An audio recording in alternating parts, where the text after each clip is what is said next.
Olá pessoal, bem-vindos ao podcast Sonho Bem-vindo.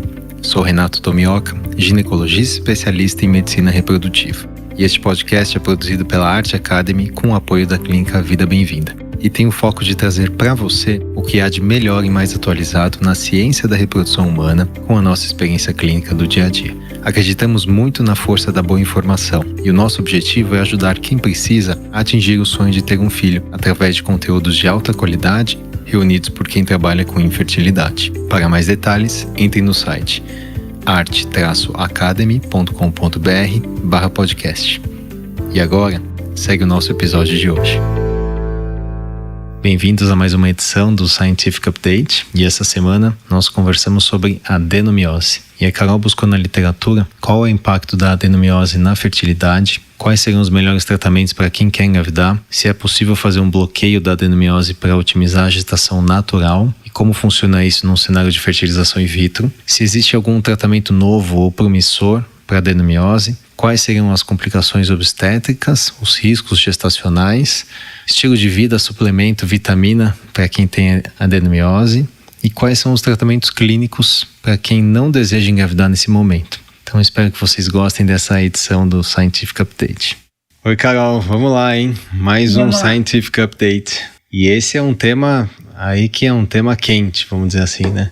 É bastante. Um tema que tem cada vez mais importância, pelo menos é o que eu tenho notado na prática. A gente tem tido muito diagnóstico de adenomiose em diversos estágios e fenótipos aí. E a implicação na fertilidade é algo que chama muita atenção. Então, o objetivo desse Scientific Update é revisar justamente a literatura hoje, em 2020, sobre o impacto dessa doença na nossa prática como ginecologista e médico de reprodução humana. Então eu queria que você falasse aí como é que foi a sua busca científica e depois a gente entra nos tópicos.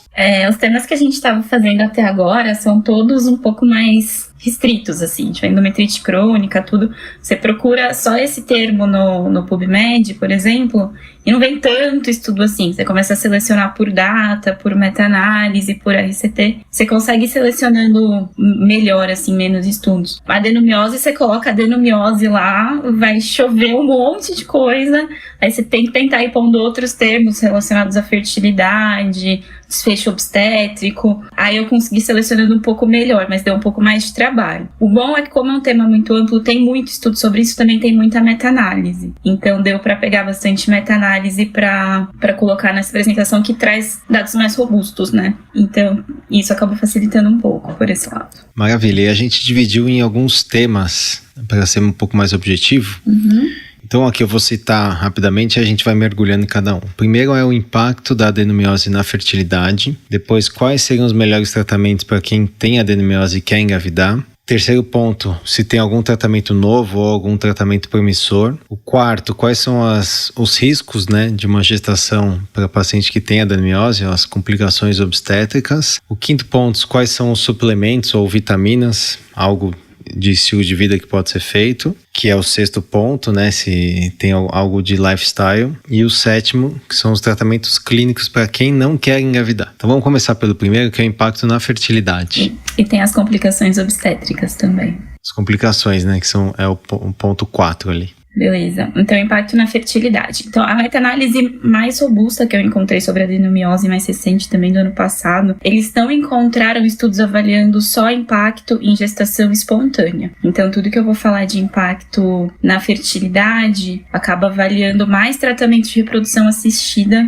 do que pacientes que têm só adenomiose e estão tentando engravidar em casa. Uma coisa interessante da gente falar é que, na verdade, classicamente a adenomiose está mais relacionado com o outro lado, com pacientes que tiveram múltiplas gestações e múltiplos partos, né? Então, quando chega paciente com adenomiose na clínica de reprodução, já é uma coisa um pouco diferente, uma paciente um pouco diferente. Nessa meta-análise, avaliando os ciclos de FIV, eles encontraram que a adenomiose estava associada com menores taxas de implantação, menores taxas de gestação clínica, menos nascidos vivos e com uma maior taxa de abortamento. Todos os desfechos relacionados ali à transferência, né, ao embrião dentro do útero. E eram diferenças grandes, assim, odds ratio de 0,56, 0,45 e abortamento até odds ratio de 3,5. Isso ele avaliando diversos estudos dentro dessa meta-análise. Ou seja, a paciente que tem adenomiose vai fazer FIV, no fundo, o que você falou do odds ratio de 0,56 seria quase 45% de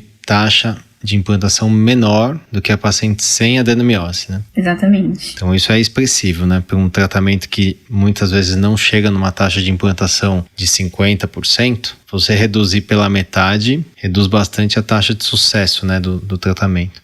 E ainda aumenta de abortamento, 3,5 o odds ratio para abortamento. Um odds ratio de 3,5 é um risco bem alto de abortamento, né? Sim. E aqui, Carol, talvez você vai falar isso um pouco mais para frente, mas ele estratifica em termos de tempo de idade gestacional e abortamento? É um abortamento mais precoce, é uma gestação química? Como é que... Não, nesse estudo ele colocou como aquela classificação de 20 semanas, né? Mas ele não estratificou em aborto tardio ou aborto precoce. Mas, se eu não me engano, nos desfechos obstétricos fala um pouquinho disso. O que tem de interessante é que ele não encontrou diferença no número de óvulos captados, nem taxa de cancelamento de ciclo. Então, a parte dos ovários mesmo, a princípio, não é afetada.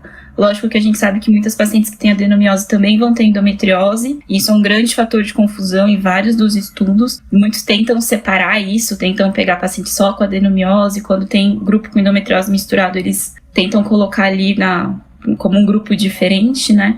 Mas a princípio, quando tem só adenomiose, ovário, número de óvulos, tudo isso é similar. Ou seja, é uma doença uterina, não tem impacto no gameta, né? Em outro estudo retrospectivo, essa já não é uma meta-análise, mas eu trouxe porque ele comparou 3 grupos diferentes, pacientes que têm endometriose e adenomiose, pacientes só com adenomiose e pacientes só com endometriose. Todas elas submetidas a FIV e todas com um bloqueio de 2 meses com o análogo do GNRH. O número de óvulos captados foi parecido entre essas pacientes, mas as pacientes com adenomiose tiveram menos taxas de gestação clínica e maiores taxas de abortamento, mesmo comparando entre as pacientes com endometriose, sem adenomiose. Então, aparentemente, uma adenomiose isolada pode ter impacto até maior do que uma endometriose isolada, quando a gente está falando das transferências de embrião, né? Aí eles colocam alguns fatores que podem dar adenomiose, que podem levar a esses piores desfechos reprodutivos nas transferências, que seria a alteração da motilidade uterina, do transporte de espermatozoide, do transporte de embrião, alterações moleculares do endométrio, aumento de citocinas inflamatórias e redução de moléculas de adesão. E outro estudo que eu coloquei que eu achei interessante, que ele põe que a prevalência de adenomiose na população submetida a tratamento de reprodução assistida chega a 20 a 25% em alguns dos estudos analisados. É uma prevalência maior, né,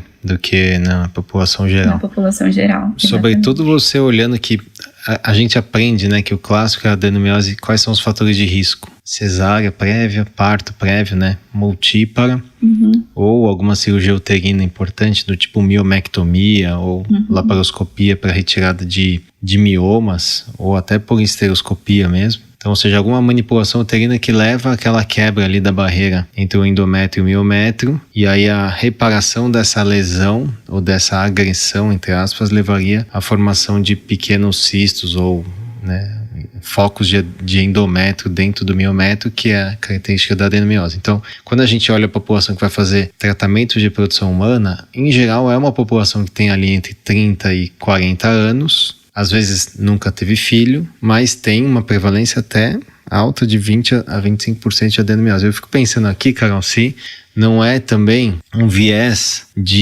talvez de capacidade de detecção da doença, porque a gente que trabalha com reprodução humana, a gente tem, né, essa preocupação de olhar com calma o útero, vislumbrando ali a transferência depois, né, tentando maximizar essa variável ali. Então, a minha percepção é que depois que eu comecei a trabalhar com reprodução humana, eu comecei a ver muito mais adenomiose.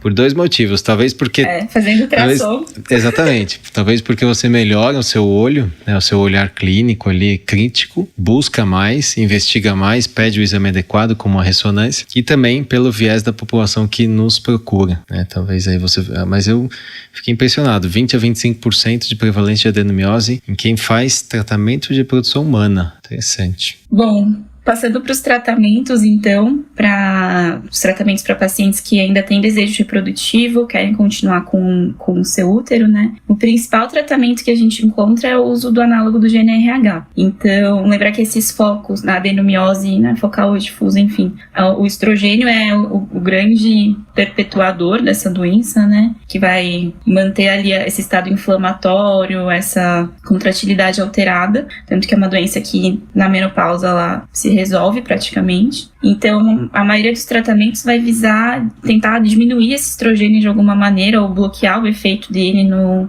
miométrio e nas lesões de adenomiose. E o principal deles seria o análogo do GNRH, que vai fazer como se fosse uma menopausa química transitória. Tem algumas séries de casos reportando gestação espontânea depois do tratamento de adenomiose com análogo do GNRH por um período de 5 a 6 meses, mas eu não encontrei estudos maiores assim, né? Provavelmente geralmente pacientes que estão tentando engravidar há menos tempo, que não tem nenhum outro fator de infertilidade, que são jovens, que têm essa possibilidade de fazer esse bloqueio por um período e tentar engravidar logo na sequência e conseguem, mas geralmente também não é a nossa população, né? Geralmente são mulheres um pouco mais velhas, que já estão tentando há mais tempo, que muitas vezes têm outros fatores de infertilidade associados. Eles acharam que o principal achado preditor para gestação espontânea, depois do uso do análogo, seria a elasticidade miometrial. Isso eu achei interessante, que eu nunca tinha ouvido falar. Foi um estudo observacional de 2019. Ele acompanhou por 6 meses pacientes com adenomiose e infertilidade que realizaram o bloqueio com Edback por 3 ciclos. 45 pacientes completaram o segmento, sendo que 12 engravidaram espontaneamente depois. E eles faziam a terapia de Edback com o quê? 1 mg de estradiol? Eles falavam? Os grupos eram similares em relação à redução do volume de valor de CA125, né, que é um dos marcadores da adenomiose, e redução do volume uterino. Mas o que eles encontraram de diferença é que o grupo que engravidou teve uma melhora mais importante da elasticidade uterina comparado com o grupo que não engravidou. Como é que eles calculam essa elasticidade? É no ultrassom. Tem uma medida específica do ultrassom, que chama elastograma, mas o exame é ultrassonografia. É um exame bem específico, assim. Houve uma redução do CA125? Todos os grupos diminuíram o volume uterino e CA125, que é uma coisa que todos os estudos mostram que o análogo faz bem. E o que ele achou de diferente é que quem engravidou teve uma melhora mais importante da elasticidade. Que essas lesões de adenomiose são mais rígidas, né? E aí, com o tratamento, eles conseguiram ganhar mais elasticidade nos pacientes que engravidaram. Agora, Carol, eu acho que o grande problema de fazer esses estudos é que a adenomiose, como a endometriose, é uma doença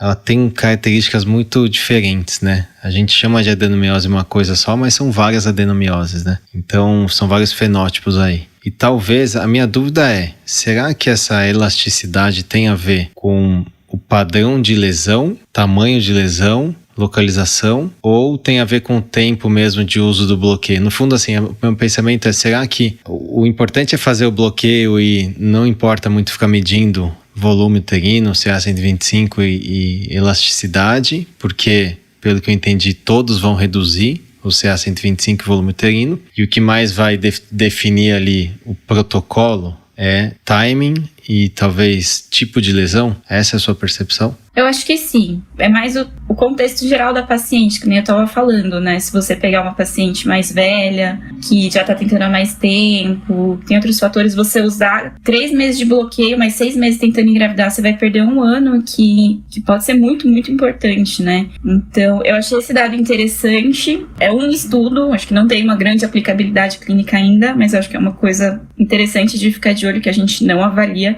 Talvez não para avaliar essa melhora com um análogo, mas talvez para ter uma ideia o quanto que a adenomiose está realmente impactando, está sendo um fator importante de infertilidade naquele caso. É uma coisa para pensar mais para o futuro, sabe? Se você pegar uma paciente só com adenomiose, com uma lesão que na verdade tem uma elasticidade boa, talvez isso não tenha um impacto tão grande quanto uma lesão que seja mais rígida. Uma coisa um pouco mais concreta para a gente tentar ver, porque como você falou, a adenomiose é um espectro enorme de alterações focais, difusas, de tamanho, de volume, de impacto. E a elasticidade é uma coisa que eu nunca tinha pensado em avaliar. E é uma coisa que talvez seja interessante mais nesse sentido. Interessante. E agora, você chegou a falar do bloqueio? Você ia falar agora assim, em termos do tipo de protocolo, timing, o medicamento em si, né? Porque você falou do análogo do GNRH. A gente no Brasil tem várias opções, tem a triptorelina, tem a leuprorelina. Então, no mercado tem alguns aí, né, que eventualmente tem uma diferença grande de preço, mas são essas moléculas que tem a triptorelina, leuprorelina e a goserelina, né? Isso. Se você lembrar algum aí, você me avisa, mas eu não consigo lembrar mais de são esses três. Esse estudo usou triptorelina. Triptorelina, que a gente usa na prática também. Então, a dose que a gente preconiza hoje é uma dose mensal. Por exemplo, a leuprorelina é 3,75 mg intramuscular a cada 4 semanas. Então, o paciente faz 2 ou 3 doses, que é o que a maioria dos estudos preconiza, né? 2 a 3 meses de bloqueio. Isso, a maioria é 2 a 3 meses. E isso aumenta bastante, né, a taxa de gestação clínica. Fala um pouquinho pra gente, Carol. Essa foi uma revisão sistemática, é isso? É o dado mais robusto que você achou? No uso do análogo do GNRH, eu não achei revisão sistemática. Eu achei revisões que, em geral, eles sempre... Todas as revisões citavam esses 2 estudos que eu coloquei. Que é esse retrospectivo... que são duas cortes retrospectivas. Esse primeiro avaliou 241 ciclos em mulheres com adenomiose, dividiu em 3 grupos. Pacientes que fizeram transferência a fresco, com bloqueio e sem bloqueio antes do estímulo, e pacientes que fizeram transferência de embrião congelado com o bloqueio. Aí esse estudo usou goserelina, eles colocaram 2 a 3 meses, e o que eles viram é que o grupo que foi submetido a FET, né, transferência de embrião congelado com o bloqueio, teve uma tendência de ter uma maior taxa de gestação clínica comparado com os outros 2 grupos, que transferiram a fresco ou que com ou sem bloqueio. Mas esse estudo tinha um N que ele não chegou numa significância estatística. O que eles colocam é que, assim, mesmo comparando o grupo que fez a transferência fresco com bloqueio antes, eles tiveram uma taxa um pouquinho melhor. Só que, para paciente com adenomiose, aparentemente o melhor é frisol mesmo, porque você deixar os hormônios diminuírem, bloquear por 2, 3 meses e depois fazer a transferência tem um desfecho bem melhor do que você... Porque você bloqueia e começa a subir o estradiol durante a estimulação e aquele estradiol por aquele período de tempo já tem um impacto nas lesões, já tem um impacto no útero e já vai piorar o desfecho. Então, quando a gente faz o bloqueio, vai ser um efeito bem imediato, assim. Tanto que uma coisa que eu procurei e não encontrei é se você faz um bloqueio e uma transferência, se você vai fazer outra transferência na sequência, vai ser mais 2, 3 meses de bloqueio, ou quanto que você ainda tem de ganho daquele bloqueio anterior, isso eu não encontrei. E é uma dúvida, porque a gente vai usando tempo aí, né, para cada transferência. É uma dúvida bem comum que eu tenho, eu vivo isso bastante no consultório, e é o que eu falo para os pacientes, a gente não tem evidência. Por lógica, eu acho que sim, existe um efeito ali cumulativo, mas meio efêmero. Então depende do quanto que você também usou de estrogênio no preparo endometrial, né? Então quando a gente fala, eu sei que não está muito no escopo o protocolo de preparo, né? A gente falou do protocolo de bloqueio, então o clássico são 2, 3 meses, eu evito mais do que 3 meses, até porque em geral o casal que vai fazer bloqueio já está tentando há um tempão, já fez algumas FIVs, já tentou, então assim, 3 meses é bastante tempo, né? Assim, no timeline do casal. Sim. E é o que a gente tem de melhor evidência, né? São 2, 3 meses. Começa a dar efeito colateral. Minha experiência é que, principalmente a partir da segunda injeção, começa a ter efeito climatérico ali. E eu, sempre que possível, eu evito fazer a terapia de add-back, que seria dar um pouco de estrogênio, né? Porque esse período curto, realmente. As pacientes, em geral, toleram, né, elas topam ficar sem estrogênio, porque lógico, né, a ideia é bloquear justamente o efeito do estrogênio. Se eu faço uma terapia de add-back, por mais que seja uma dose mínima, só para tirar os efeitos mais de sintomas vasomotores, né, ondas de calor, talvez tenha um efeito no útero, né, e a gente não tem evidência disso, né, do quanto que esse add-back pioraria versus o grupo que não fez add-back. Eu acho que esse estudo não existe, né? Agora, uma dúvida, Carol, eu sei que também não está no escopo, mas você chegou a encontrar nessa busca profunda aí da literatura, você chegou a encontrar alguma coisa de estimulação ovariana para paciente que tem adenomiose, do tipo usar letrozol como se fosse protocolo para câncer de mama, durante todo o estímulo, para você já começar uma redução relativa, né, do estrogênio, pré-bloqueio, e talvez teria aí um efeito? Não, eu não encontrei com letrozol. Nenhum estudo avaliou assim, o impacto nas lesões. O que eu vi é que eles colocavam que fazer o ciclo longo seria melhor, mas aí tem aquele viés de que são transferências a fresco, né? Então eles viram que o ciclo longo tinha desfecho melhor comparado com o ciclo curto, mas porque o ciclo longo inclui um período, ainda que curto, do bloqueio. Então fica com essa confusão. Mas, nossa, seria muito interessante usar o letrozol. Faz todo o sentido biológico, assim. Mas eu não achei. Eu achei como tratamento alternativo, que eu vou falar depois, pra quem não quer engravidar, tem estudos com letrozol como tratamento alternativo, mas não pro tratamento durante a FIV. Então, assim, talvez esse seja o principal tópico aqui, né, da conversa hoje, que a paciente que quer engravidar tem adenomiose, vai fazer FIV, o bloqueio pré-transferência, e a gente preconiza fazer com o embrião congelado, muitas vezes porque o nosso público acaba buscando fazer o teste genético pré-implantacional, então isso já seria uma indicação de congelar o embrião, mas entre o congelamento e a transferência fazer um bloqueio aí de 2 a 3 meses, geralmente com leuprorelina ou triptorelina mensal, uma dose intramuscular. Agora, você chegou a achar alguma coisa em relação à gestação natural, Carol? O que eu achei de gestação natural foi aquilo que eu falei no comecinho aqui. Eu achei algumas séries de casos que reportaram gestação espontânea após tratamento com análogo por 5 a 6 meses. Mas nada que realmente deu para fazer uma análise estatística para ver a característica dessas pacientes que se beneficiariam. Nada nesse sentido. São relatos de caso, que acho que isso é importante deixar claro, né? São relatos que podem sugerir alguma coisa ali. E assim, ninguém publica o relato de caso que deu errado, né? Uhum. Você vai juntando os relatos que deram certo, mas você não tem um grupo comparando pra falar, esses deram certo, esses deram errado. O que viu gestação espontânea foi esse da elasticidade, mas é um N pequeno, enfim.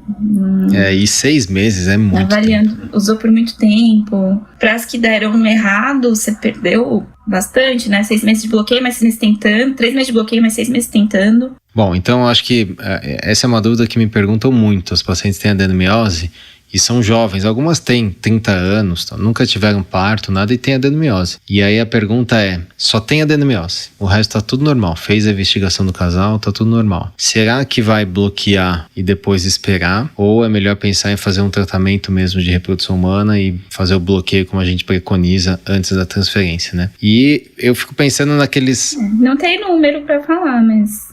Não dá, né? A gente não tem essa evidência ainda. Mas eu fico pensando nos estudos de endometriose, Carol, que tentaram fazer isso, né? Lembra aqueles estudos antigos que deram análogo ou pílula por meses para essas pacientes e tentavam soltar, né? Depois desbloquear e ver se a paciente engravidava mais. Na verdade, não teve nenhum efeito. Você só posterga as tentativas e às vezes piora até o prognóstico do casal, né? Pois é, você gastou tempo ali. E a gente não sabe quanto tempo esse efeito dura. Se ela não engravidar no primeiro mês, segundo mês, se ainda tem algum efeito ali, né? É difícil. Tá bom. Então vamos caminhar. Então, análogo de RH é uma proposta. Quais são outras terapias? Eu só coloquei aqui do análogo uma outra corte que comparou só a FET, só embrião congelado, com bloqueio com Lupron ou sem. Ele bloqueou até por menos tempo aqui. Ele usou 2 doses do Lupron, uma dose, depois de 28 dias, outra dose em metade da marca, metade da dose, né?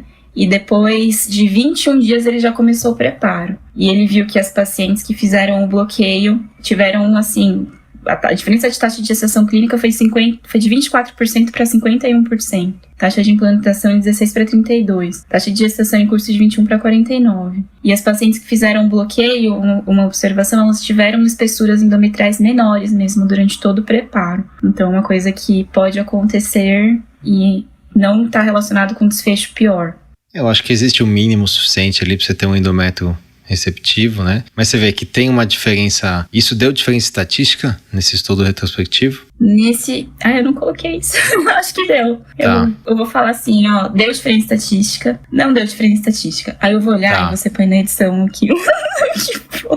Porque eu lembro que tinha uma revisão, acho que é sul-coreana. É do Oriente ali. Ou é chinesa ou é sul-coreana. Que não deu uma diferença assim numérica. Você olha a estatística e você fala, poxa, dá uma diferença grande, mas fazendo o cálculo estatístico não deu, né? Acho que por causa do N, que é pequeno. Agora, Carol, nessa busca, você encontrou algum estudo randomizado, controlado? Prospectivo, não? Prospectivo não encontrei. Eu fiquei besta de me encontrar. Você sabe que é o estudo dos meus sonhos, né? É o estudo que eu queria. Eu cheguei até a desenhar esse estudo, mas é um N grande para você ver as diferenças, viu? É grande. Teria que fazer multicêntrico. Quem sabe, né? Um dia vai sair. E aí você chegou a ver a questão da cirurgia? Vi, e eu fiquei chocada. Eu fui ver a questão da cirurgia já pensando assim, a cirurgia para adenomiose não funciona, né? E aí eu comecei a ver as revisões e aparentemente ajuda em algumas situações. A adenomiose é aquela questão difícil, né? Porque a maioria dos estudos, eles não separam os tipos de lesão. E para a cirurgia ser focal ou ser difusa faz toda a diferença. Eu coloquei aqui uma revisão sistemática brasileira, que eu achei interessante. Ele avaliou na parte da cirurgia, ele avaliou 6 artigos que viram desfecho reprodutivo após adenomiomectomia. Eles mesmos colocam que os estudos são muito heterogêneos quanto à população avaliada, o tipo de adenomiose e a técnica cirúrgica utilizada. Mas, de maneira geral, eles acharam que a taxa de gestação clínica após cirurgia foi de 38,8%, variando de 12,5% a 61,5%. A taxa de abortamento foi de cerca de 18% e a taxa de nascidos vivos foi de 30%. Isso avaliando todas as gestações espontâneas e com tratamentos de reprodução assistida. E várias idades aí também, né? Várias idades. Uhum. Considerando só a gestação espontânea, ele achou até uma taxa de 18% de gestação clínica após adenomiomectomia. Só que o que ele encontrou, que foi um estudo pontual, é que os melhores resultados foram obtidos com a cirurgia seguida de um bloqueio mais longo por 24 semanas. Então, depois da adenomiomectomia, 6 meses. Fazer o bloqueio com o análogo do GNRH e aí depois seguir o tratamento. E aí a taxa de gestação chegou a ser 40% no grupo que bloqueou versus 15% no grupo que não bloqueou. Talvez possa ser feito um tempo mais curto, né? Tipo, tem esse estudo que bloqueou por 6 meses, que é muito tempo. Também talvez eles estejam pensando que eles queriam dar um tempo maior para liberar para a gravidez depois da cirurgia, então bloquearam até liberar e tiveram um ganho bom. Por conta da cicatriz uterina mesmo. Exato, pela cicatrização. Apesar de que, spoiler da parte, depois mais pra frente eu vou falar, mas eles não acharam tanta diferença de rotura entre quem engravidou com 1, 2, 3, 6 meses, 1 ano da cicatriz. Aparentemente esse risco fica igual. Então eles colocam que aparentemente a adenomiomectomia sozinha não seria tão eficaz para você ter um ganho de fertilidade, mas a adenomiomectomia associada a um bloqueio pode ser eficaz, e eles sugerem até, depois do bloqueio, seguir talvez uma tentativa de coito programado, caso essa seja a única causa de infertilidade de um casal mais jovem, tudo mais. De novo entra no que a gente estava falando antes. A maioria dos nossos pacientes não vai se encaixar nesse perfil, e também não sei quanto você fazer uma cirurgia, um bloqueio, tentar engravidar espontânea, não engravidar, e aí partir para o tratamento de reprodução, quanto dessa adenomiose não vai voltar nesse meio tempo, enfim. Não sei se eu concordo muito com isso. Timing é importante para adenomiose, assim como a endometriose. Eu coloquei esse outro estudo, e esse eu coloquei o nome desse doutor, que eu vou pedir para você falar o nome para não falar errado. Hisao Osada-san. É o famoso Dr. Osada. Ele tem a técnica, né, que ele publicou, e tem até a ilustração. Quem quiser dar um Google depois, é legal. Eu deixei esse artigo justamente porque ele tem várias ilustrações das técnicas. Eu achei muito interessante. Ele desenvolveu técnicas próprias. E ele fez vários levantamentos sobre adenomiomectomia e infertilidade. E aí, no levantamento dele, ele achou essas taxas de gestação similares em relação ao outro estudo, de 17,5% a 72%. No total, ele levantou 2.265 casos de adenomiomectomia, que foram relatados na literatura, em 18 instituições, e desses casos, 449 gestações foram confirmadas, com 361 nascidos vivos. Ele achou 13 casos de ruptura uterina, 3,6%, olhando toda a literatura. 3,6%. Exato. Não teve relação com o tempo entre a cirurgia e a gestação, que foi isso que eu falei.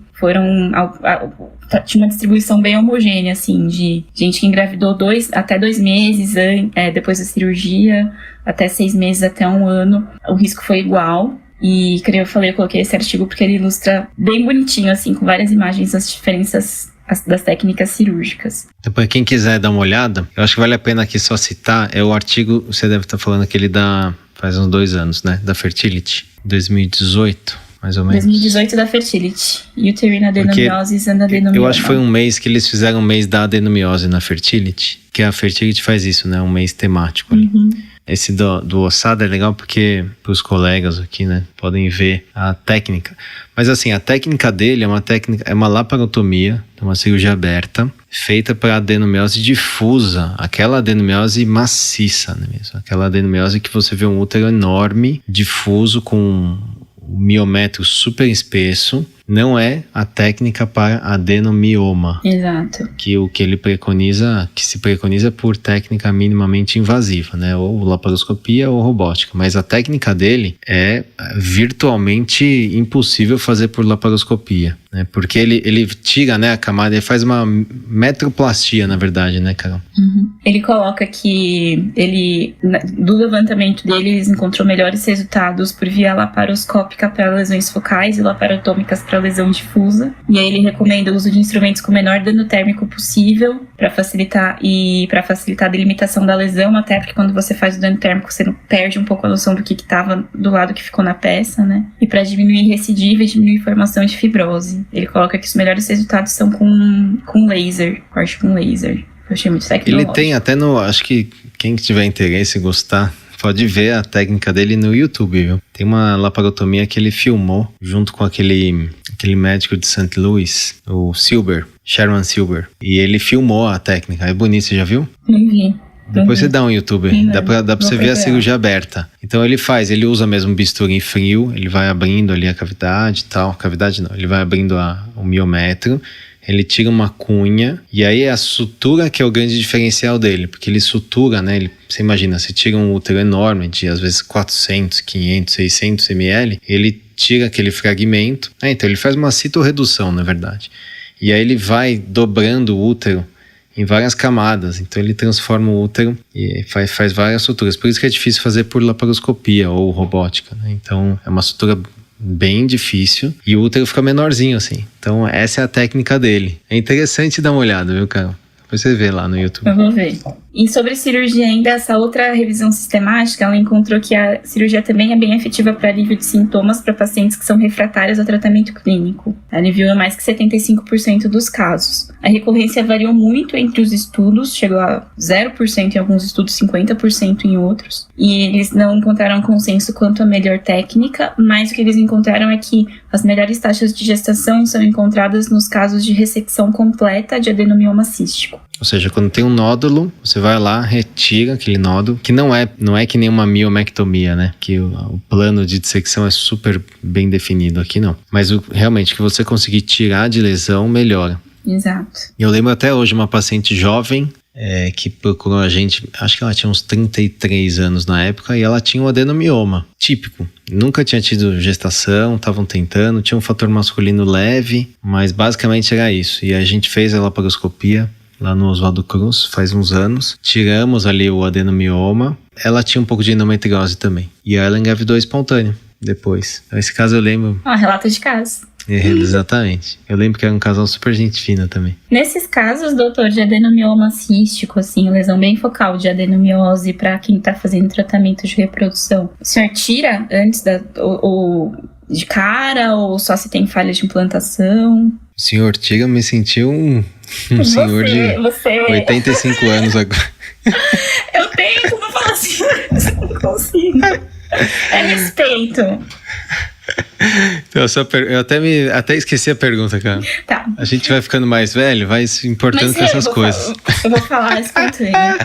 Mas nesses casos de adenomiose focal, de pacientes que já estão procurando para tratamento de reprodução, você já tira a lesão de cara antes do primeiro tratamento, como a gente faria com mioma submucoso, por exemplo, ou só se tem falha de implantação ou abortamento ou alguma outra coisa? Ótima pergunta. Esse caso especificamente a gente tratou porque tinha, né, o diagnóstico de endometriose, ela tinha muita dor, ela era muito sintomática. A ressonância até dava dúvida se era mioma ou adenomioma. Então a gente descobriu isso na cirurgia mesmo, que era um adenomioma. Na hora de dissecar fica difícil, né? O mioma ele sai fácil, o adenomioma não. E aí o anátomo patológico confirmou. Mas em geral, cara, quando é pequeno, é que esse caso que você perguntou é um caso muito raro de aparecer, né? Quase não existe esse caso. Mas o que eu faria? Se ela não tem muito sintoma, principalmente dor, e tem indicação de FIV, eu faria FIV, congelaria embrião e tentaria fazer o tratamento clínico, bloqueio,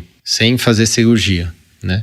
Agora, se é um nódulo grande, tem sintomas e tem sangramento também, às vezes essas pacientes têm até anemia ferropriva. Aí eu acho que a cirurgia vai bem, porque a melhor evidência que a gente tem para cirurgia é o adenomioma. Então, é o tipo de endometriose que não é tão comum, mas quando aparece, a gente tem uma boa evidência de que melhora fazendo o tratamento laparoscópico, né? Ou robótico. Mas a gente podia agora caminhar assim, então, se tem algum tratamento novo, fala das novas tecnologias. Encontrei alguns tratamentos promissores, nada que tenha uma super evidência que para quem está tentando engravidar vai muito bem, mas o que eu encontrei basicamente foi a embolização de artérias uterinas, né? O HIFU e uma associação de técnicas aí, que foi um estudo pontual. Então, da embolização de artérias uterinas, assim como para o HIFU, tem mais estudos, na verdade, para pacientes com mioma, e mais recentemente começaram a aparecer estudos para pacientes com adenomiose. Então, a ideia é você fazer uma cirurgia vascular, na verdade, né? Você obstrui ali uma parte, alguns ramos das artérias uterinas, diminui a vascularização para o foco da lesão, e com isso você reduziria, quer dizer, uma necrose mesmo das lesões. Então é a história. Acho que o que evoluiu muito, eu estava conversando com um colega vascular esses dias, até numa live, que é o Dr. Daniel Benitti, e ele citou um pouco assim por cima a história da embolização, que eu acho que o grande viés desses estudos antigos é que a técnica evoluiu. Então a embolização, vamos dizer assim, 1.0, tem um resultado pior do que o que a gente faz hoje, ou o que se faz hoje, né? A gente não faz, né? Eu não faço. Geralmente é o cirurgião vascular que faz, né? Uhum. Então, até por conta dos próprios êmbolos, né? Sim, eles as esferas. Que você usa esferas menores, isso, que vão acabar bloqueando as vias mais terminais ali. Pós artéria vesical, né? Então, hoje fica uma embolização muito mais seletiva, menos arriscada. E qual é o risco aqui? O risco é você causar uma embolização tamanha que gera uma necrose uterina e evolui para a perda do útero, esterectomia. Sim. Às vezes é uma perda funcional, né? Não necessariamente para quem está pensando em engravidar. Exato. Mas o que eles colocam é que o que tem mais de evidência para melhora de sintomas, né? Então, eles avaliaram que acompanhando pacientes por 1 a 2 anos que tinham adenomiose pura ou com mioma associado, em 1 a 2 anos, 90% manteve melhora dos sintomas, 2% evoluiu para esterectomia, isso num levantamento retrospectivo, né? Depois de 2 anos e meio, 75% manteve melhora dos sintomas, sendo que 7% evoluíram para esterectomia, e aí a gente não está falando de uma complicação do tratamento, mas porque continuaram com sintomas e não toleraram os sintomas, já tinham tentado todos os outros tratamentos e acabaram optando pela esterectomia. E um follow-up mais longo, que avaliou 7 anos, por 7 anos, os pacientes com adenomiose que fizeram esse tratamento, 18% foram para esterectomia. Ao todo, 84% apresentou melhora importante dos sintomas, redução do volume uterino, redução da zona juncional, todos aqueles parâmetros que a gente avalia de melhora da adenomiose. E eles colocam que são resultados muito promissores, que aparentemente os melhores resultados são obtidos nas adenomioses mais vascularizadas, novamente nas lesões mais focais e com uso de partículas menores para embolização. Falando especificamente de fertilidade, eu encontrei 2 estudos que avaliaram a fertilidade após esse procedimento para pacientes com adenomiose. Foram identificados 6 gestações entre 99 pacientes que fizeram esse procedimento. Não era um grupo que tinha infertilidade, que estava tentando engravidar, tanto que dessas 6 gestações, 2 evoluíram para o abortamento induzido, porque era uma gestação não desejada. 3 tiveram parto a termo, sem nenhuma alteração uteroplacentária. Nenhuma alteração de vascularização, nenhuma alteração da contratilidade uterina no momento do parto, sendo que, inclusive, 2 tiveram parto vaginal, uma teve cesárea eletiva por hiperatividade, já tinha cesáreas anteriores, e teve um caso de óbito fetal com 26 semanas sem causa, dentro dessas 6 gestações. Ou seja, embolização é um tratamento para quem não quer engravidar. A princípio, vai ser um tratamento para quem não quer engravidar. Ainda a gente não tem, assim, segurança científica. Claro que tem pacientes que querem engravidar, têm adenomiose e buscam embolização? Tem. Eu já atendi algumas, certamente existem. Acho sim que alguns casos vão bem, mas eu não tenho segurança de falar, olha, vamos fazer uma embolização e... Até porque, se a gente for pensar 2% de risco de esterectomia, e esterectomia é o tratamento definitivo, mas é também definitivo para não gestar nunca mais, né? Então, assim, eu diria que como seu útero. Tudo que eu puder evitar a esterectomia é o que eu quero. Então, 2% para mim é um risco alto. É muito. Para mim é alto. Então, eu não quero nem chegar perto desse risco. E aí tem estudos maiores sobre desfechos obstétricos, na verdade, para embolização para casos de mioma. E eu trouxe uma revisão só para a gente ter uma ideia, que ele foi associado com maior risco de parto prematuro, apresentação fetal anômala, isso quando comparado com miomectomia, e comparando com pacientes que fizeram a embolização versus pacientes que tinham mioma e não retiraram o mioma, a embolização foi associada com uma maior taxa de abortamento, parto cesárea e hemorragia puerperal. Enfim, é uma análise difícil de fazer, os grupos não eram homogêneos, não dá pra gente extrapolar isso, mas a gente não tem nada mostrando uma segurança grande de fazer esse tratamento como uma opção para paciente com desejo reprodutivo. Mas é um tratamento promissor. É promissor, mas eu acho que assim, quando a gente vê um tratamento novo, começa a ter relatos de caso, e realmente, se esse tratamento realmente for muito bom, você começa a ver sinais em vários locais do mundo de que, olha, tá indo bem. Não sinais de que, olha, tá tendo mais complicação, cuidado, tem mais aborto, tem mais parto prematuro, tá? Então, isso leva a gente a ficar ainda mais cauteloso, não acabar indicando, né, a embolização. Próximo seria o HIFU. O que é o HIFU? O HIFU é uma técnica não invasiva de ablação térmica. Ele pode ser feito com ultrassom ou com ressonância e basicamente ele queima o foco ali da lesão do mioma da adenomiose, uma energia focada que vai chegar ali no ponto de lesão que você quer, que é muito bem medido, muito bem direcionado ali pelo ultrassom ou pela ressonância. O HIFU é uma onda de ultrassom, né? É sonora, certo? Isso, ele pode ser guiado pela ressonância também. Mas fisicamente é uma onda sonora, né? Mas fisicamente é ultrassom, isso. Ele é um tratamento efetivo para melhora da dismenorreia, do aumento do fluxo, da cólica e do volume uterino. E aí eu coloquei aqui um levantamento, né, de um estudo, de uma meta-análise, que você vê que os N's não são super grandes, né, o número de casos são pequenos, mas dos estudos que ele fez, ele achou aí uma efetividade de mais de 80% para controle de sintoma. Eles colocam que esse tratamento pode ser usado para pacientes com dismenorreia ou hipermenorragia, com diagnóstico de adenomiose confirmado por ressonância, que tenham lesões maiores que 3 centímetros. E o que tem de contraindicação, além de na gestação e tal, gestação no momento do tratamento, mas o diagnóstico suspeito ou confirmado de neoplasia uterina, e eles põem endometriose como uma contraindicação, assim como presença de cicatriz abdominal maior que 10 milímetros ou aderências do intestino com útero parede abdominal por outro motivo. Porque aí você não tem certeza de que queimando ali a lesão, mirando na lesão de adenomiose, você não vai acertar numa aderência, num foco de endometriose eventualmente. E aí você fala de pacientes inférteis que têm adenomiose pura, sem nada de endometriose, você já está limitando bastante assim o público que a gente pode tratar. Ele coloca como principais efeitos colaterais dor abdominal e corrimento vaginal, dor lombar, dor nas pernas, queimadura de pele, e teve 2 casos de lesão intestinal, provavelmente relacionado com isso, com presença de aderências ali no tratamento. Ele coloca que a vantagem seria que é uma ablação que é bem precisa, bem focal, que não vai interferir em praticamente nada no endométrio, no miométrio sadio e no endométrio ao redor, o que possibilitaria uma recuperação mais rápida para eventualmente uma gestação e menor risco de rotura uterina do que os outros tratamentos. Imagine que a dispersão de calor térmica é baixa, né? Dispersão exato. Adjacente.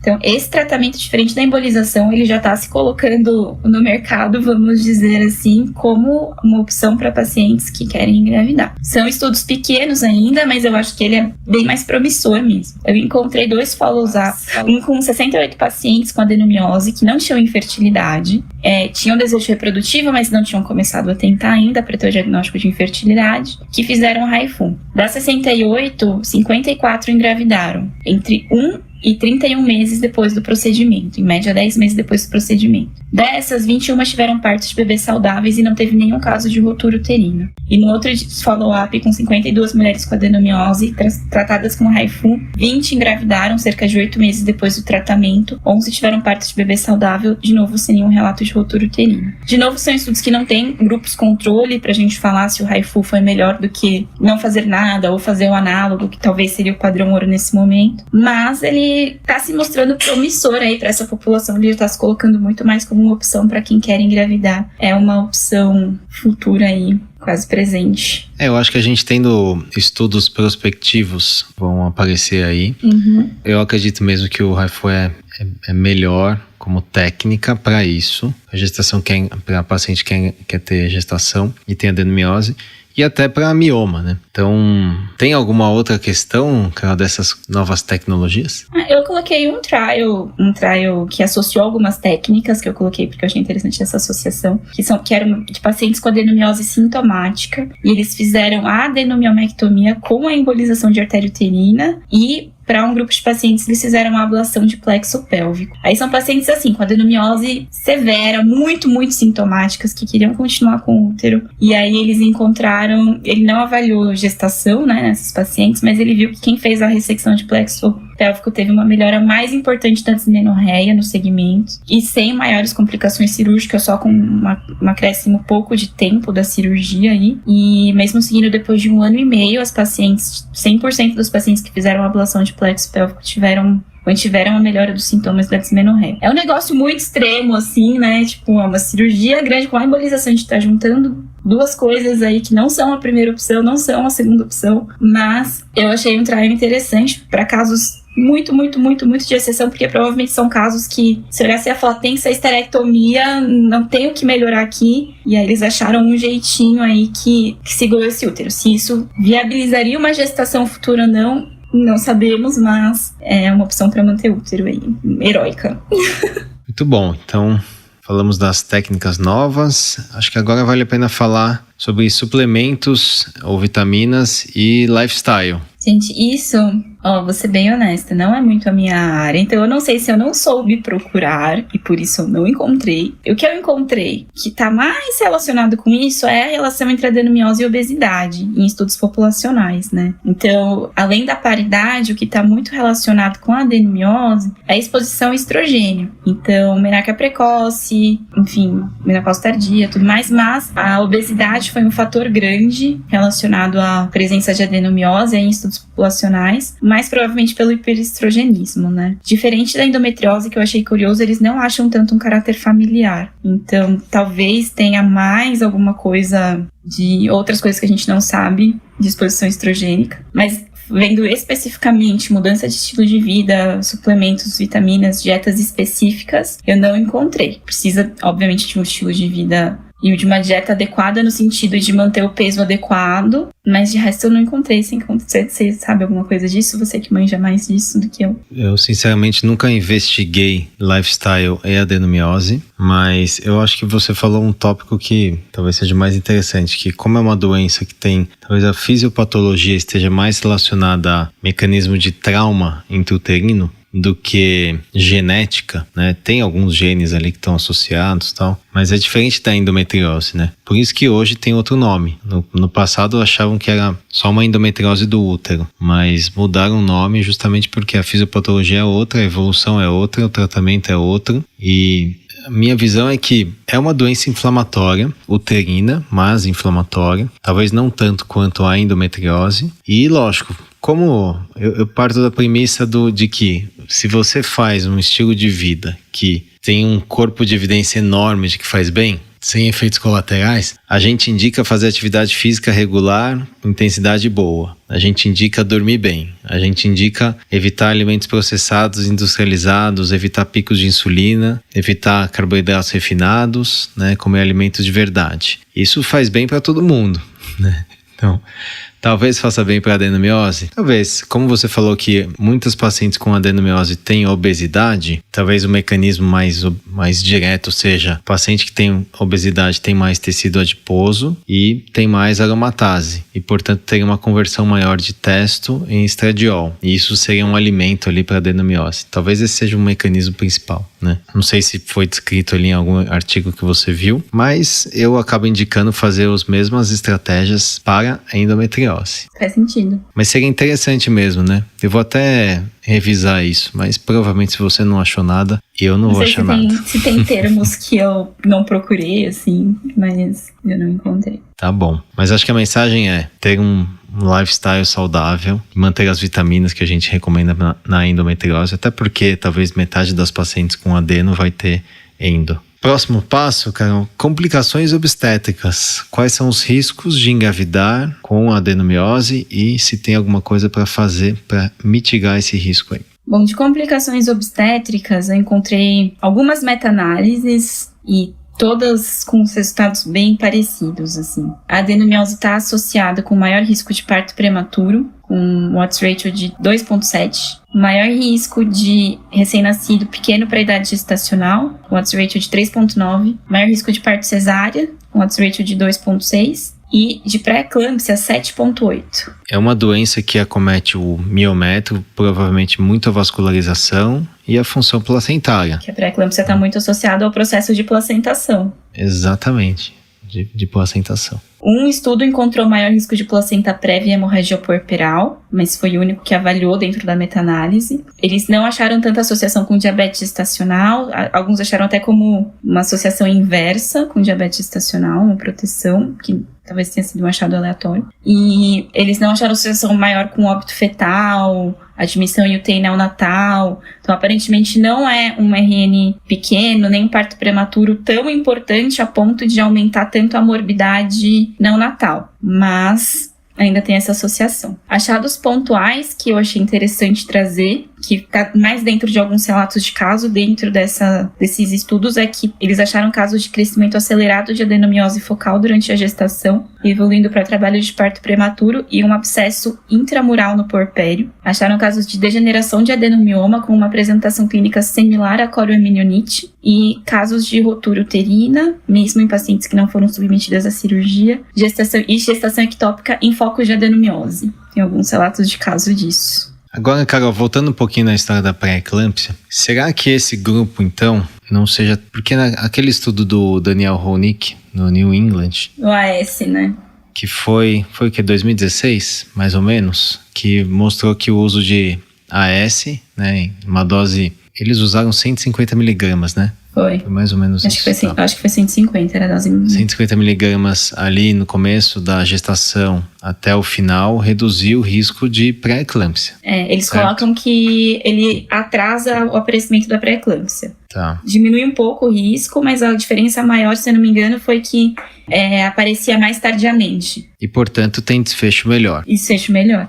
E ele coloca, a princípio, esses riscos, né? Quem já tem um risco... Um outro fator de risco para pré-eclâmpsia usaria o AS para tentar prevenir. E então, justamente no artigo ele cita a adenomiose? Eu acho que não. Tá, porque eu também não lembro é um artigo que eu li faz tempo, mas eu não lembro dele citar isso. Eu acho que vou até dar uma revisada nisso, mas, poxa, um odds ratio de 7,8 é um odds ratio grande. Eu vi ele falando, assim, é que eu vi ele falando, aí já não é do artigo, que, assim, a tendência dele tem sido usar AS para todo mundo que não tem contraindicação. 2017, corrigindo aqui. O artigo foi publicado no New England, 2017. Aspirina versus placebo em gestações de alto risco para pré-eclâmpsia, né? E parto pré-termo e pré-eclâmpsia, né? Tem uns aplicativos de cálculo de risco de DEG. O Dr. Oscar mandou outro dia, mas eu acho que não entra adenomiose. Acho que é legal isso, viu? Como prevenção, cogitar a paciente que tem adenomiose, uma história, uma suspeita que seja, né? Porque o que eu entendi é que depois dessa publicação do New England de 2017, como o próprio Dani fala, né? A maioria acabou sendo mais permissivo de usar, né? O AS nessa dose. A questão é a dose, né? Que eu vejo que é o erro principal. Tem muita gente que usa dose baixa. Uhum. Então, no Brasil, a gente não tem dose de 150 por comprimido. A gente tem comprimido de 100 e tem comprimido de 81. Então, o que eu tenho visto muita gente é usar 2 de 81. Sim. Né? Que daria aí, quase 160 miligramas por dia depois do almoço. Então, é interessante, é um pensamento. Eu acho que vale a pena a gente até discutir isso em reunião científica com toda a equipe e botar ali no nosso pipeline a adenomiose como um fator de risco importante para pré-eclâmpsia e associar já na transferência ou logo depois de confirmar a gestação, porque no estudo do Dani ele é primeiro trimestre, né? Final do primeiro trimestre, né? 11 semanas, 12 ele começa a usar, né? Não é já no início. Da onda de invasão, né? Porque o que pega a segunda onda, ele quer cobrir essa segunda onda. Então teria um tempo ali ainda para dar o start da aspirina, não precisaria necessariamente começar no preparo endometrial. Mas é interessante, gostei desse seu dado aqui que você trouxe. Então, complicações possíveis, você falou, parto prematuro, pré-eclâmpsia, parto cesáreo, né? Por vários motivos aí, claro. Restrição de crescimento fetal e talvez a parte mais prática, como reduzir isso. Quem sabe, né? O tratamento que a gente faz com o agonista do GNRH, quem sabe, possa reduzir. E talvez associar aí o AS na dose de 150 mg por dia no primeiro trimestre, né? Vamos agora finalizar e falar da parte para os tratamentos clínicos para quem não quer engravidar. Isso, para quem não quer engravidar agora. Agora, exato. A paciente na pós-menopausa ou perimenopausa que já tem filhos e tem adenomiose sintomática, a despeito de tratamentos clínicos, o clássico é a histerectomia, né? O tratamento definitivo da adenomiose é a retirada do útero porque é uma doença uterina. Exato. Mas aí para paciente mais jovem que não quer engravidar agora ou não sabe, quer manter o útero por algum motivo,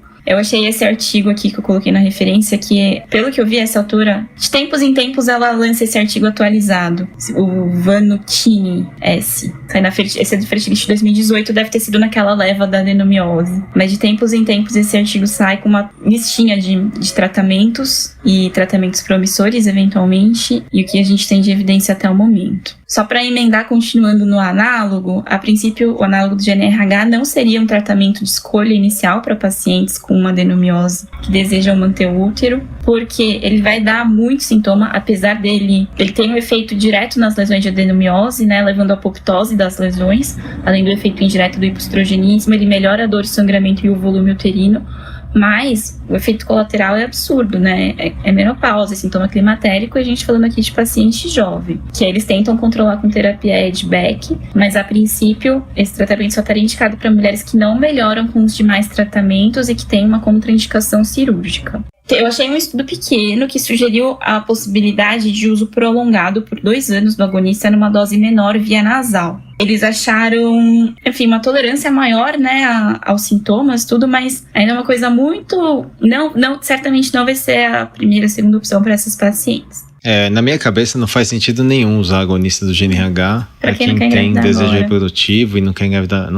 Você vai ter benefício durante o uso, mas essa mulher tem anos pela frente. O que são 3 meses? E outra, tem o risco ainda de osteopenia, osteoporose, o dano do hipoestrogenismo, né? Então acho que tem formas muito mais inteligentes de tratar do que usar. Esse via nasal era o antigo Sinarel, eu acho que nem tem mais no Brasil, que é a nafarelina, um agonista. Você faz assim, tipo um remédio de rinite, né? Tem gente que tem rinite e fica usando. Eu uso Budecorte. Você usa, então é igualzinho. Bom, falando de uso de progestágeno, né? Especificamente os estudos que, entre diferentes progesteronas, eles focam mais no acetato de noradiosterona. Além de ter o efeito de bloquear os receptores esconder, né, os receptores de estrogênio, ele inibe o VEGF-1, que seria estimulado pelo estradiol, e aí ele reduz a dor e reduz o sangramento. Ele pode agir na resistência à progesterona, que esses tecidos que estão muito sensíveis ao estrogênio têm, mas ele, apesar de melhorar a dor e sangramento, ele não vai agir no volume uterino. A posologia recomendada seria de 5 mg por dia contínuo, tendo a opção de usar cíclico para paciente que tem muito sangramento de escape. E nos estudos que tentaram o uso cíclico, eles tiveram a mesma eficácia, mas como eu falei, não tem muito estudo comparando uma progesterona com a outra quando a gente está falando de adenomiose. Acho que a noradiosterona é o clássico. O uso na ginecologia é inibir sangramento. Aquela paciente que está com sangramento uterino aumentado, você usa. Ele realmente tem talvez dos progestagênios seja o melhor, mas é sintomático, né? Você não está agindo ali na causa. O Dienogest, outro progestágeno que vai ser muito seletivo para o receptor de progesterona, ele vai ter um efeito antiproliferativo no endométrio, inibe moderadamente a ovulação e acaba tendo um efeito discretamente hipoestrogênico, inclusive com pacientes relatando efeito colateral de fogacho. Ele vai inibir a proliferação da adenomiose também, porque ele também estimula vias de apoptose, então ele não tem um efeito só que as demais progesteronas têm de controle de sangramento. Ele efetivamente estimula a apoptose. E eles colocaram que o Dienogest está relacionado com o aumento das células NK uterinas. E que por isso talvez ele poderia teoricamente ter um efeito positivo no futuro, aí numa implantação embrionária, mas aí tudo já é muito extrapolado e teórico.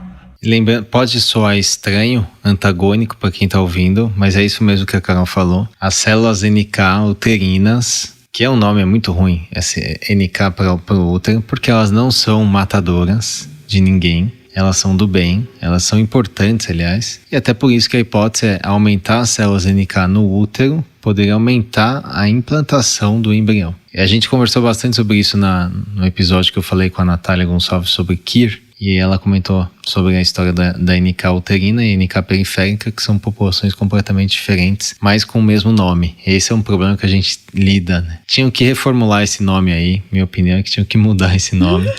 O brand agora só o brand não.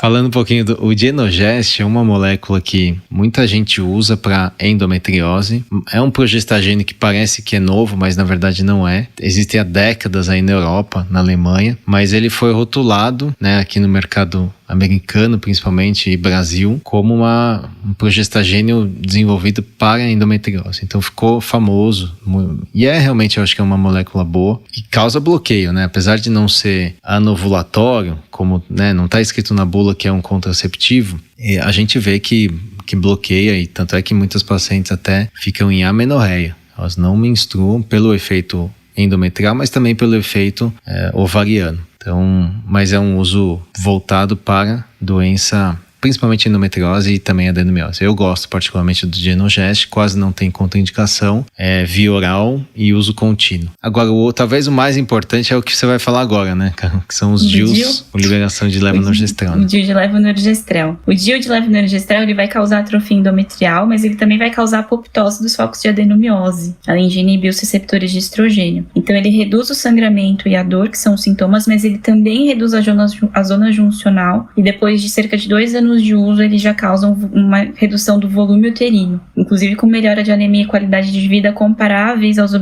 obtidos pela histerectomia. Tem um estudo grande mostrando isso, que as pacientes que usaram, comparando pacientes que usaram DIU de levonorgestrel que fizeram histerectomia, que tiveram melhoras muito semelhantes em qualidade de vida e anemia. O que ele sugere, que aqui eu achei pontualmente uma sugestão interessante do uso do análogo do GnRH, é para pacientes que têm um útero, adenomiose com um útero muito grande, você usar o análogo antes para ter uma redução do volume uterino inicial, e aí depois colocar o DIU e de levonorgestrel. Sobre o Mirena ou Cailina, a princípio o Cailina não está indicado para controle de sangramento, né? Ele está indicado para contracepção, então seria a princípio o Mirena mesmo. Isso é uma coisa que a gente talvez veja um pouco mais pra frente. E lembrando que o Mirena, quando a gente não tá usando pra contracepção, você pode deixar por um pouco mais de tempo aí. Eles já vão liberar, né? Tá com uma conversa que eles já vão liberar o Mirena pra contracepção pra usar por 7 anos. Aí talvez você não precise trocar com 5. E aí pra pacientes até pensando que vão fazer tratamento de reprodução, que já estão com Mirena, talvez fazer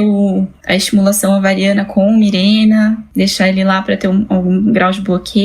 E aí eu fico na dúvida até se essa paciente que estava usando Mirena, você vai tirar para transferência, por exemplo, você bloquearia ela? Ou o Mirena já está suficiente? Aí eu acho que é um pouco de usar os dados da paciente, né? O volume uterino, o tipo de lesão, ou quanto ela teve de padrão do endométrio, melhora, né? Exato. E só lembrando que quando a gente foi desenhar essa pesquisa aí, né, Carol, dá uma olhada se tem estudo já com Cailina, né? Mas não tem, talvez tenha no futuro. E eu acho que assim, o padrão ouro, né, pensando em DIU que libera hormônio, é o Mirena, até porque a dose que ele libera de levonorgestrel, o Mirena é 52 miligramas, né, que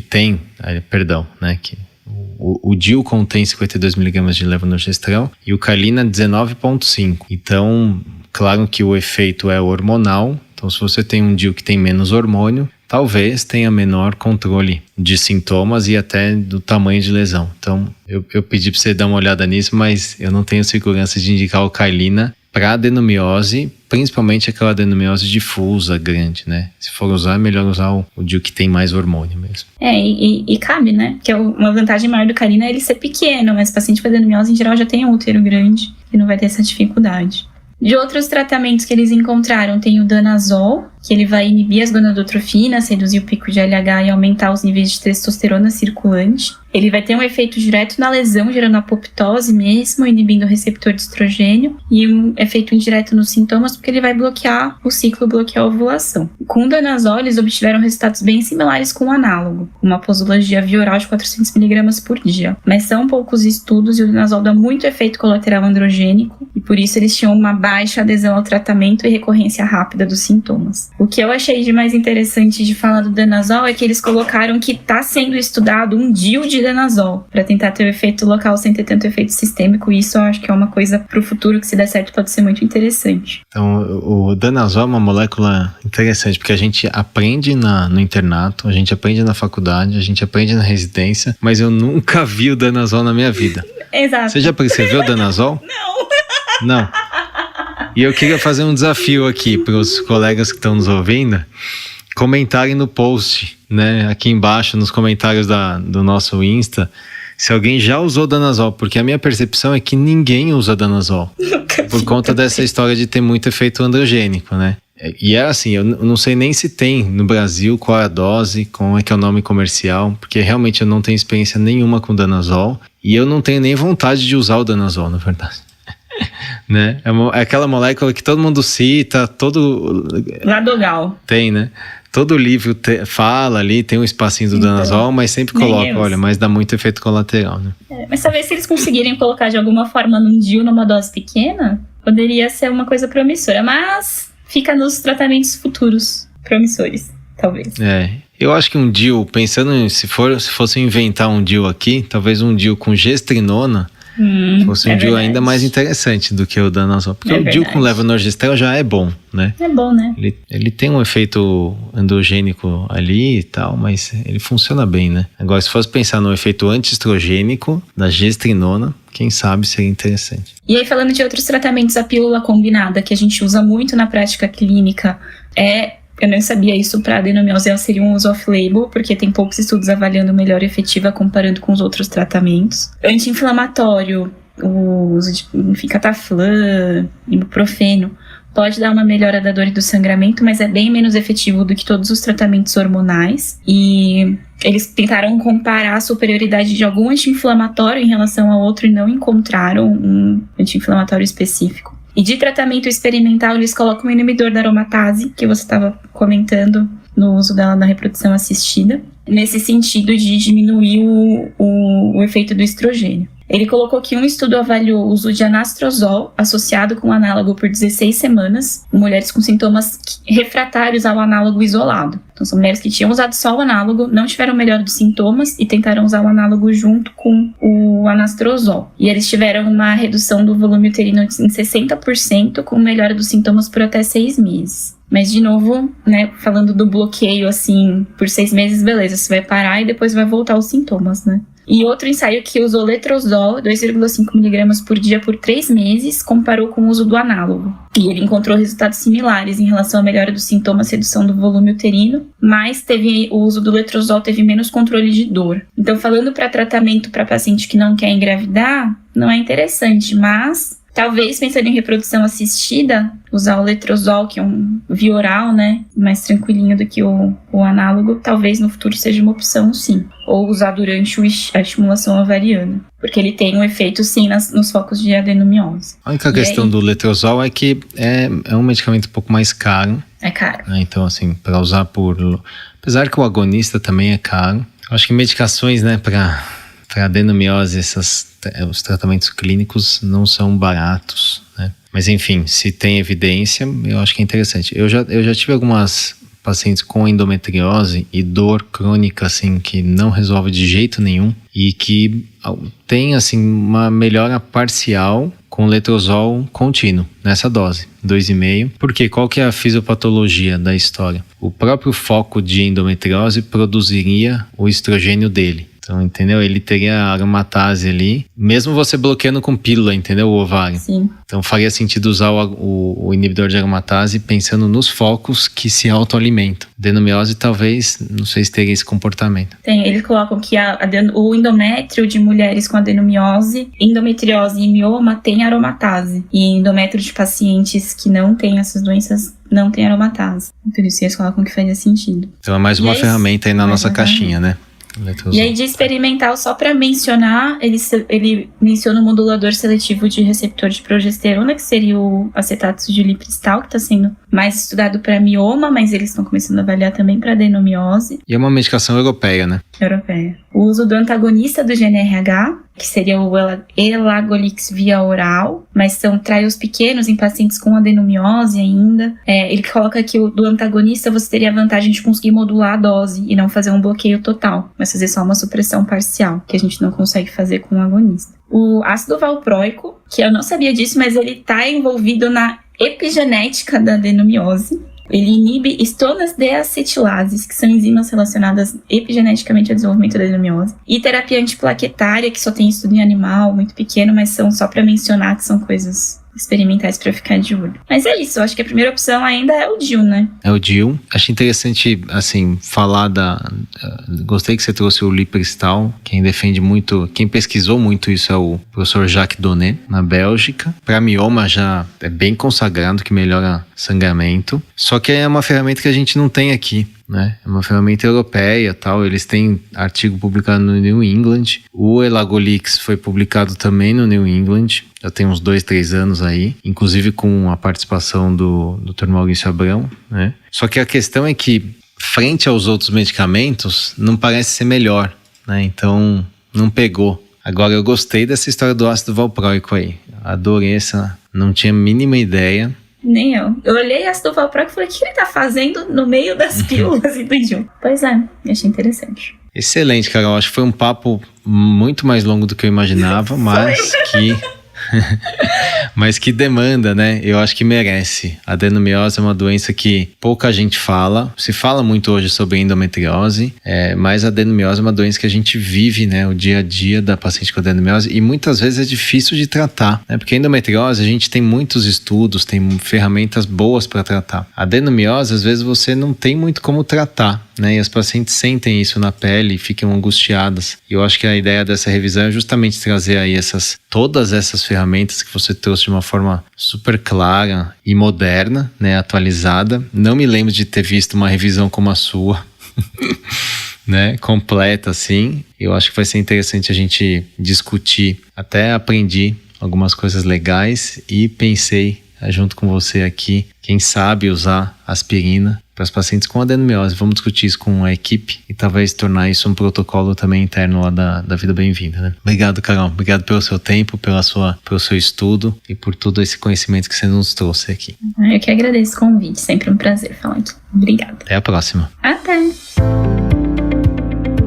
Obrigado por estar conosco nesse episódio do Sonho Bem-vindo. Se você estiver interessado em saber mais sobre o que conversamos nesse episódio, entre no site arte-academy.com.br/podcast.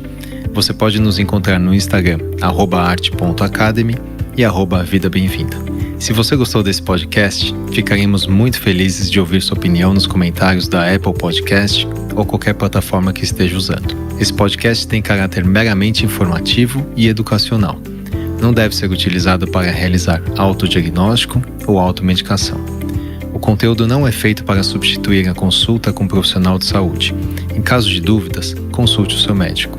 Somente ele está habilitado a praticar o ato médico, conforme recomendação do Conselho Federal de Medicina. Nenhuma relação médico-paciente é estabelecida aqui nesse canal, e somos muito transparentes em relação aos conflitos de interesse, e levamos isso a sério. Para